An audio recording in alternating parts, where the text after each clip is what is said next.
నేను డాక్టర్ సింధూర Durga, consultant medical oncologist and BMT, star hospitals financial district. ఈ రోజు మనం మాట్లాడుకునే అంశం ఓవేరియన్ క్యాన్సర్, అంటే అండాశయం యొక్క క్యాన్సర్. ఇది సాధారణంగా 50 ఏళ్ల నుంచి 70 ఏళ్ల వరకు వయసులోని చూస్తూ ఉంటాము. జనరల్గా ఏంటంటే ఓవేరియన్ క్యాన్సర్లో రకరకాల స్టేజ్లు ఉంటాయి. స్టేజ్ 1, 2, 3, 4 అని. స్టేజ్ 1 అని ఎప్పుడు చెప్తాము అంటే కేవలం అది ఓవరీస్ వరకు ఉంటే అది స్టేజ్ 1 అని చెప్తాం. ఓవరీస్ దాటి కొద్ది బయటకు వెళ్ళినప్పుడు దాన్ని స్టేజ్ 2 అంటాం. అది కాకుండా పొట్టలో అధికంగా నీరు చేరి దాంట్లోని వేరే ఒమెంటమ్ అని ఉంటుందన్నమాట. దానికి స్ప్రెడ్ అయితే దాన్ని స్టేజ్ 3 అని చెప్తాము.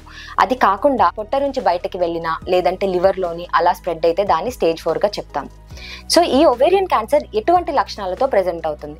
అది ఎలా ఉంటుందంటే ఇండైజెషన్ వల్ల వచ్చిన సిమ్టమ్స్ లాగా, లేకపోతే పొట్ట ఉబ్బరంగా ఉన్నది, డైజెషన్ అవ్వట్లేదు, మోషన్ ఫ్రీగా పాస్ అవ్వట్లేదు, యూరిన్ ఫ్రీగా పాస్ అవ్వట్లేదు అని ఇటువంటి సిమ్టమ్స్ ఉంటాయి.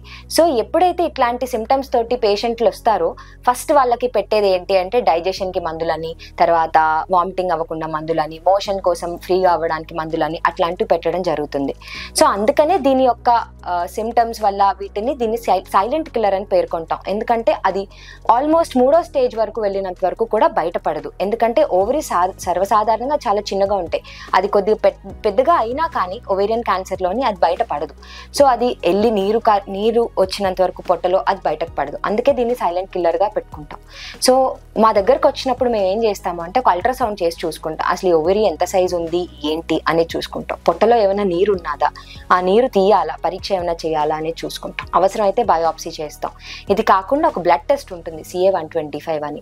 అది కూడా ఈ ఓవేరియన్ క్యాన్సర్లో పెరిగి ఉంటుంది. దీని ద్వారా ఇది ఓవేరియన్ క్యాన్సర్ అయ్యే అవకాశం ఉందా, ముందే ఆపరేషన్ అయ్యే ఛాన్స్ ఉందా, లేదంటే ముందు కీమోథెరపీ ఇచ్చుకోవాలా అనేది డిసైడ్ చేసుకొని ఫర్దర్గా ట్రీట్మెంట్ చేస్తాం. ఇది కాకుండా ఏంటంటే 5-10% ఓవేరియన్ క్యాన్సర్స్ జెనెటిక్ కారణాల వల్ల కూడా రావచ్చు. జెనెటిక్ కారణాలు అంటే ఈ ఫ్యామిలీలో రన్ అయ్యేటట్టు వీళ్ళల్లో బ్రెస్ట్ క్యాన్సర్ యొక్క రిస్క్ కూడా పెరుగుతుంది.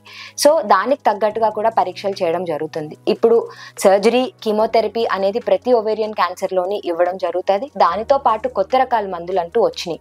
టాబ్లెట్ రూపంలోని ఒక 2 సంవత్సరాల దాకా మెయింటెనెన్స్ రూపంగా కూడా మనం ఇస్తున్నాం ఇప్పుడు ట్రీట్మెంట్. సో ఓవేరియన్ క్యాన్సర్ ఒకప్పుడు కంటే కూడా దాని యొక్క అవుట్కమ్స్, ఫలితాలు ఇప్పుడు చాలా బాగా మెరుగుపడ్డాయని మాత్రం చెప్పగలుగుతాం. ఎటువంటి అబ్డామినల్ కంప్లైంట్స్ వచ్చినా, అంటే పొట్ట ఉబ్బరము ఇట్లాంటివి 50 years ఆ దగ్గర ఉమెన్కి వచ్చినప్పుడు డాక్టర్ని సంప్రదించి ఒక అల్ట్రాసౌండ్ చేయించుకోవడం వల్ల అది మనం ముందస్తు స్టేజ్లో పట్టుకునే అవకాశాలు ఎక్కువ.